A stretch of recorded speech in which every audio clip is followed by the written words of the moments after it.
Welcome back to your April 27th, 2026 edition of GrokTALK, brought to you by GrokTALK.com and Grok Media LLC. Earlier today, the morning update was about the accusations of the staged assault on the president in front of a room full of media people. We're going to talk about that a little bit. But before that, it's been a year since USAID was dissolved and reincorporated in a much smaller fashion into the Department of State, where it probably belongs, at least in a Republican administration. And so funny things happened. People are whining and complaining about their job situation, and I had some thoughts about that. We're going to talk about that, and then we're going to talk about left-wing fakery, which is epidemic and has been forever, when GrokTALK continues in less than 60 seconds. Not everyone can get up every day and look for ways to piss people off. But here at GrokTALK.com, we do that almost every day. I can't tell you how many times someone's lost their SHIT and threatened to end us. But we're still here, pissing people off. It's almost like we enjoy it. And we've been doing it since 2006. That's almost 2 decades of news, politics, and opinion, and now podcasts, and we're just getting started. We believe in principles before parties and politicians. We defend free markets and individual liberty, and if that makes you mad, it makes us smile. We're like Grandma after she stopped caring what other people thought. If that sounds refreshing, you need to check us out. This is Steve McDonald for GrokTALK, and we'll keep shining the light on them for you. Okay, we're back with a quick diversion into a story that I commented on earlier in the week, last week, and then found a great article about it the next day. Here's the tweet. Cheryl Cowan, 57, was making $272,000 a year as a senior VP at a USAID-funded nonprofit when she was let go at the end of March 2025. Last month, she had an online interview for a $19 an hour job managing a Penzeys Spices store in Falls Church, Virginia. This is a New York Times story.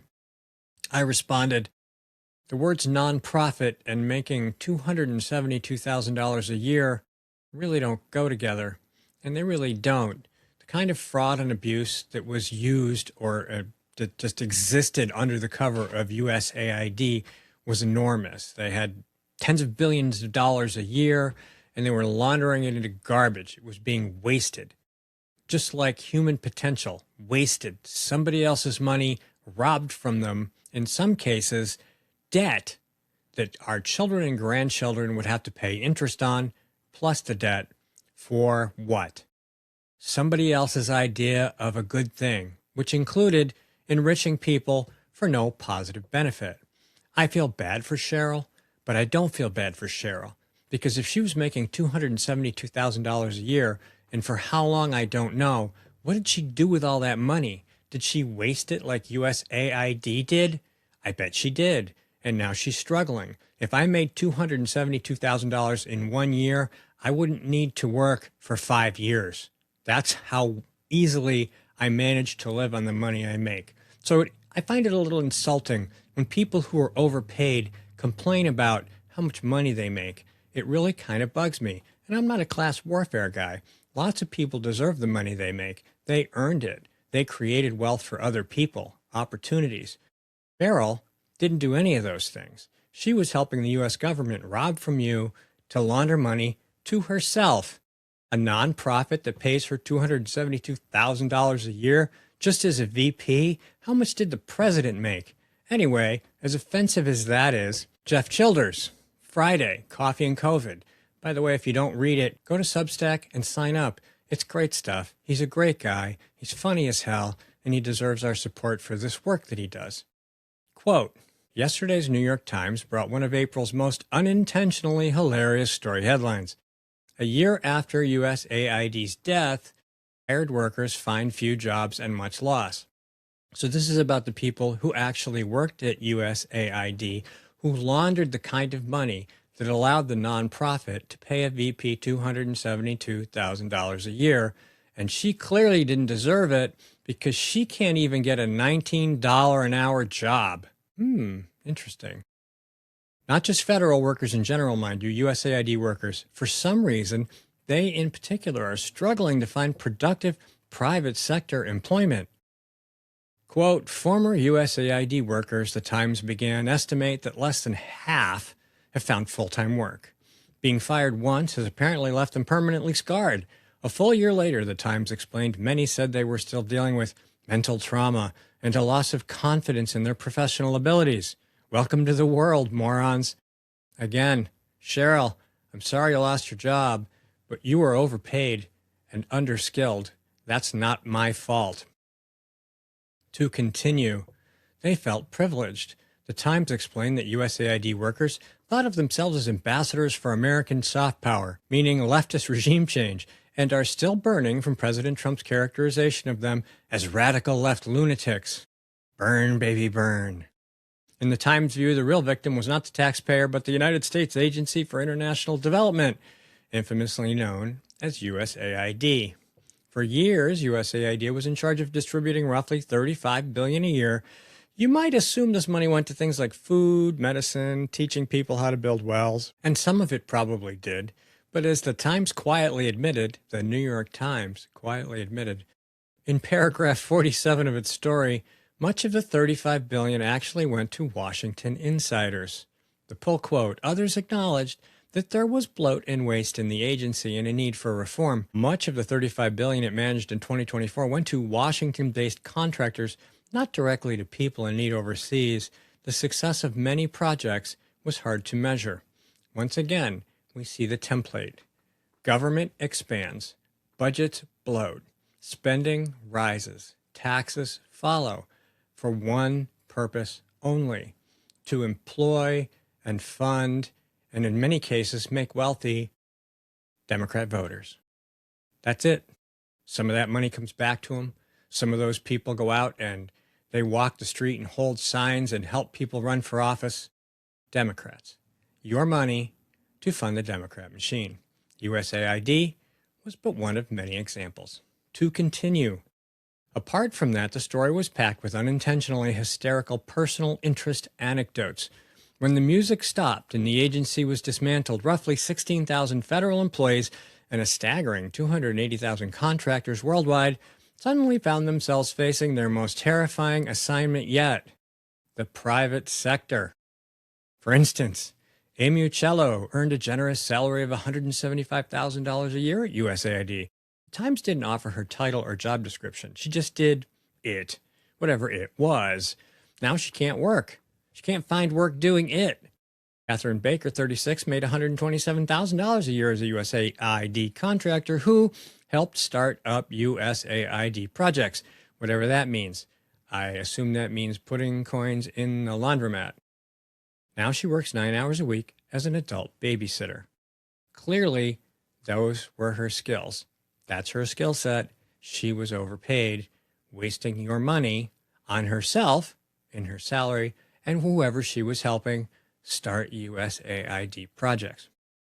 Adrian Mathura, 55, who described himself as a queer brown immigrant, was involuntarily retired. Love that term. It's like decruitment. From his job as a senior USAID advisor in global health.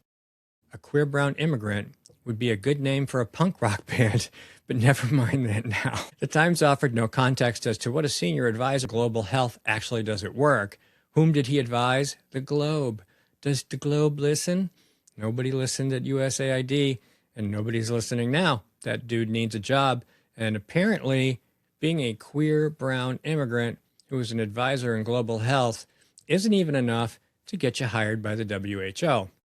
It is truly shocking that the government would stop paying someone to advise the Globe. Isn't it though? Anyway, Adrian now spends his days trying to get paid for being retired. The queer brown immigrant has never faced something nearly every American without a government sinecure has endured, being fired. Adrian called it betrayal of the darkest character. I never even once imagined I would be so betrayed by my government, he whined. Try being a taxpayer who learned what USAID does. Talk about betrayal. Anyway, Cheryl Cowan, 57. Cheryl! Hey, she shows up. I didn't read down far enough in prep. $72,000 a year as a senior vice president at USAID-funded nonprofit, not even USAID itself. When she got fired at the end of March 2025 last month, Times reported Cheryl endured an online interview for a $19 an hour job. You already know that story. She's hoping they'll make her a senior vice president of Sriracha. But her prospects aren't great. Apparently, the skill of being a senior vice president of a thing funded by a different thing does not translate well into retail management. Cheryl has applied for 60 jobs. That should keep the unemployment monitors off her back for a while. Anyway, he keeps going. So what? So what? I have to ask people to support Granite Grok to help pay for all of this stuff. And that's just part of the gig. And if I don't provide value to them, they just don't. And that's fine. That's how it works. I have to provide value. I have to create something of a productive and informative nature that makes my readers say, hey, that's worth $5 a month, or wow, this is awesome. I wouldn't have heard this anywhere else, or I wouldn't have heard it that way. Here's $10. Here's, some people more money, some people less, some people none. And we're free. The website's free. We don't have article limits. So, you can click on all the articles you want and you're not going to come up against a paywall or a registration wall. And while we considered doing a VIP thing, we scrapped it. I just decided I want people to get the content. It's more important that they get the message and share it than that we find a way to make money on it. And I don't know, maybe that's a great pitch for people to toss us a couple bucks. And if that's how you feel, please do. If not, just read it and share it and learn from it and debate it and challenge us on it. That's what we want. The people at USAID, they didn't have to do any of that. And they were wasting your money, $35 billion a year of it, under the umbrella of we're doing good around the world. Well, let's talk about SPLC for a second. They spent hundreds of millions of dollars paying so-called informants inside hate groups, and nothing came of that. They were just laundering money, same deal. And now they have to address the situation with their donors on one side, and of course, all the illegal banking activity they used to engage in this process, which of course is a massive federal crime, multiple counts, 11 indictments. Odds are pretty good they're finished. They will go the way of USAID, except nobody in the State Department is going to adopt the actual useful parts of whatever SPLC did, if there were any at all. Of course, to the left, they were very useful. The SPLC was a very well-funded headline creator, and they appear to have served no other purpose than to enrich the people inside the SPLC, just like USAID. We should not be sad that they're gone. But on the bright side, maybe somebody useful will rise to replace them who will do the actual work and provide real value. That's what the free market is all about. That's what capitalism is. That's why they hate it so much. All right, quick break. Be back after this.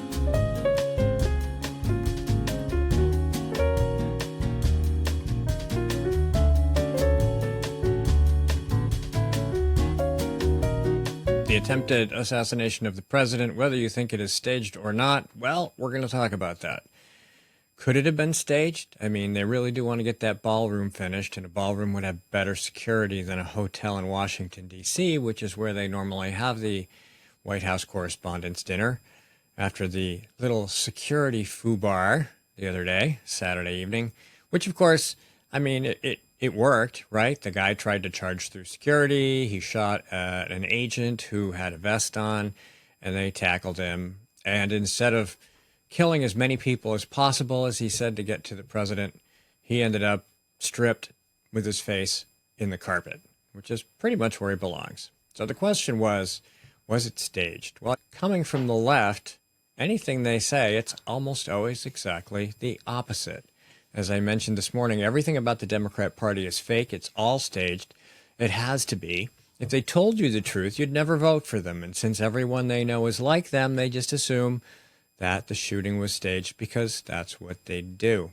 Well, we've got some examples. Of course, I shared some this morning. The Steele dossier and Russia collusion hoax was all fake and everything around it was staged.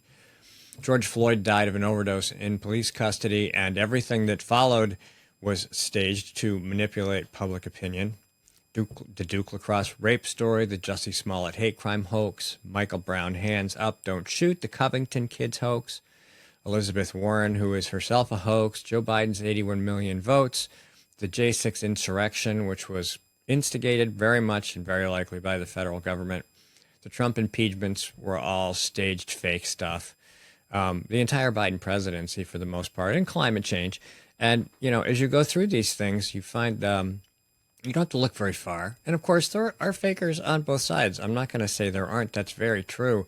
But the preponderance of such things comes from the left, just like the political violence. So, of course, the first thing they have to say after somebody allegedly attempts to shoot the president and anybody else who gets in his way was that it's a both sides problem. And, of course, it's not a both sides problem. But if they say it often enough, remember, it becomes true. And, of course, they just keep saying it, and then the politicians say it, and then everybody feeds off each other, and that story just becomes fact. So anyway, this is from Batya Ungar Sargon over on Substack, and I apologize for butchering your name. Democrat politicians and their loyal followers in the media have greeted the news of a third assassination attempt on President Trump's life with their usual anodyne denunciation of political violence on both sides. But it's not coming from both sides. It's coming from one side. It's coming from their side. A recent YouGov poll says it all. 25% of very liberal Americans consider political violence justified, compared to 3% of very conservative Americans. Another 17% of liberal Americans say it's justified, compared to 6% of conservatives. The more liberal you get, the more likely you are to justify political violence, whereas the opposite is true on the right. And of course, we know this. I've repeatedly shared it. I will continue to repeatedly share it, just in the hope that it begins to bleed out into the middle of the debate. You cannot have what the Democrat Party wants without violence. Violence before, during, and after. It is a system of command and control. Human beings like to convince themselves that they can let somebody else take care of them, but in reality, that means poverty, subsistence living, tyranny, and that's where all these experiments go. There is no right way to do communism. Communism done right is extremely violent, and if you look at the communists who started the entire thing over 100 years ago, they will tell you, and they have, that that's what's required. You have to destroy everything. You have to break a lot of eggs to make that horrible, unavailable, tasteless omelet. So violence on the left is a given. It is inevitable. And the statistics show that. The history shows that. And as the rhetoric begins to get funneled into these tiny little internet venues where everybody consumes the exact same thing over and over again until they're so mad. And that's on the left mostly. There are people who are mad on the right, don't get me wrong. And no, I don't think neo-Nazis and white supremacists are on the right. I think they are on the left because they are violent, because what they want, by its nature, must suppress the rights of certain human beings. That's a left-wing thing. It's not a right-wing thing. We believe in freedom for everybody. We don't care who you worship, who you love, as long as it's not children, unless they're your children and it's just, parental love, not that other kind. No couch games, please. And so by its nature, the violence makes it, those are the 2 points. It's violent and it deliberately restricts the rights of, say, blacks or Jews or whoever, right? The Nazi movement was a left-wing movement, National Socialism. Nazis in America are still National Socialists. What they want will suppress by its nature the rights of certain individuals. American Republic, conservatism, exactly the opposite. Everybody gets the same rights. There's no such thing as trans rights because they already have human rights. I'm babbling. So we're going to talk about some hoaxes because hoaxism is a big thing on the political left. I have a list from a post from Granite Grok from a few years ago, and then I went to the website where that came from, and they're still doing it. They still have all these fake hate crimes.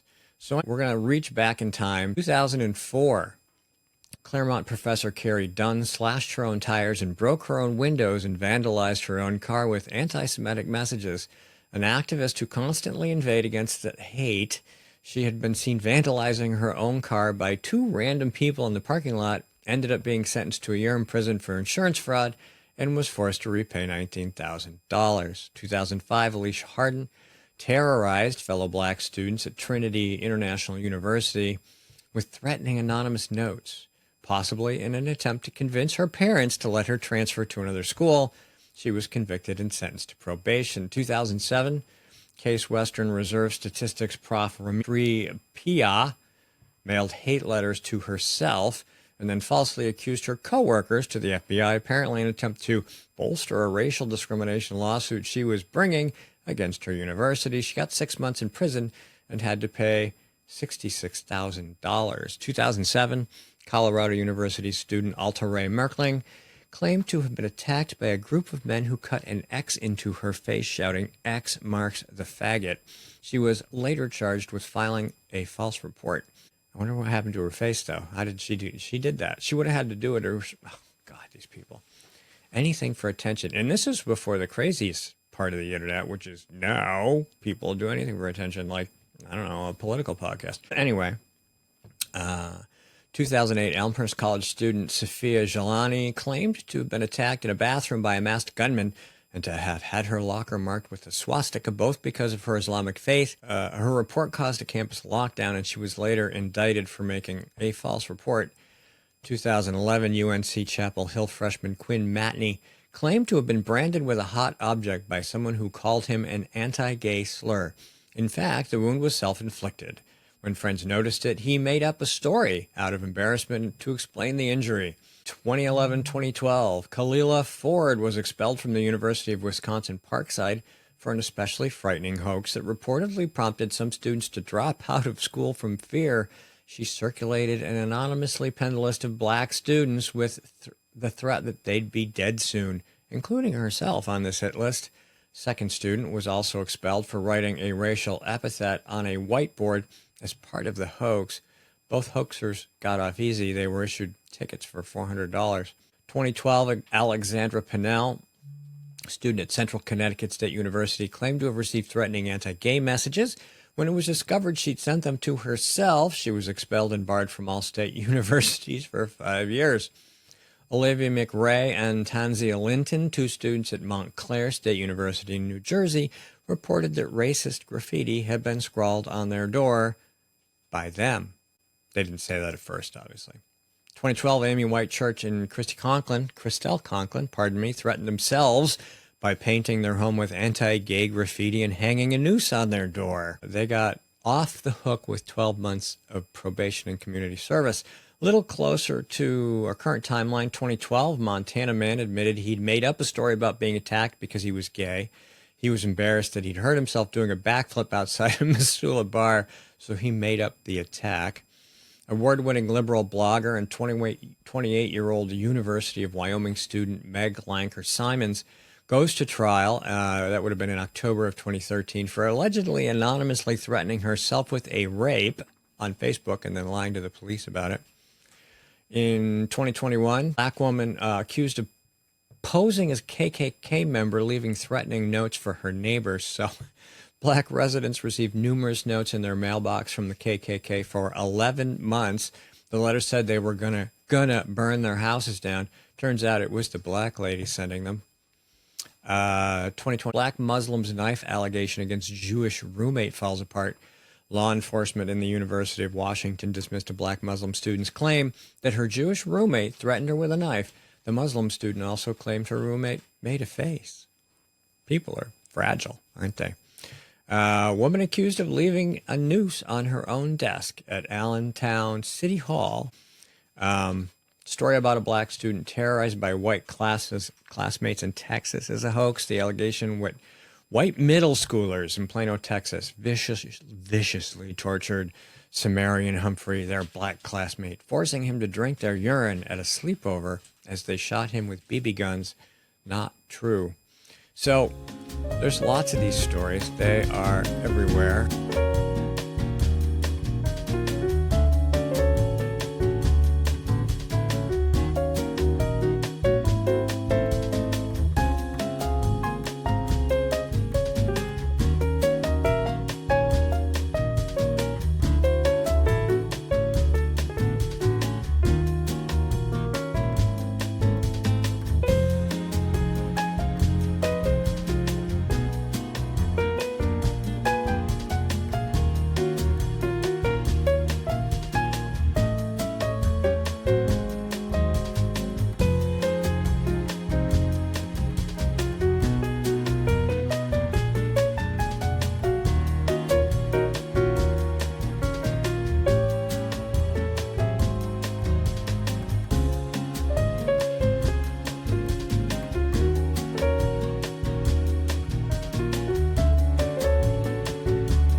I linked to this website so that you could see you can look them all up. And there's a lot of them. And there's a growing number of fake anti-Semitism claims, especially since October 7th, I imagine.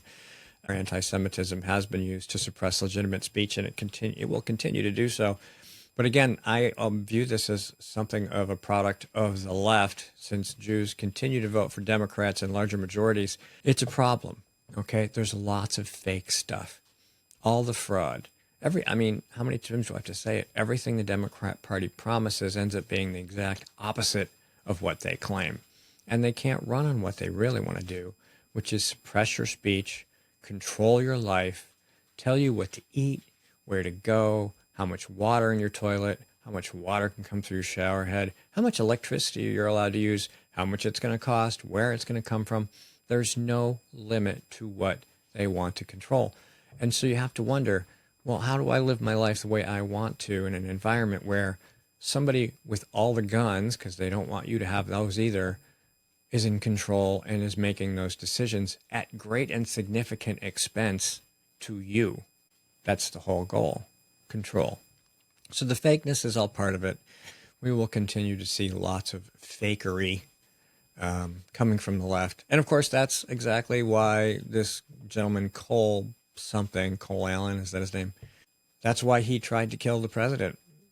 Everything in his manifesto is pretty much fake. But it's fake that he has been fed endlessly by who? Elected Democrat leaders, people who listen to them, and the reporters who support them. So we could go a long way by saying, stop voting for fake people. Stop voting for fake ideas. None of the things they promise is going to come true, especially if you elect them into office. Thanks for tuning in. We will talk to you next week. GrokTALK.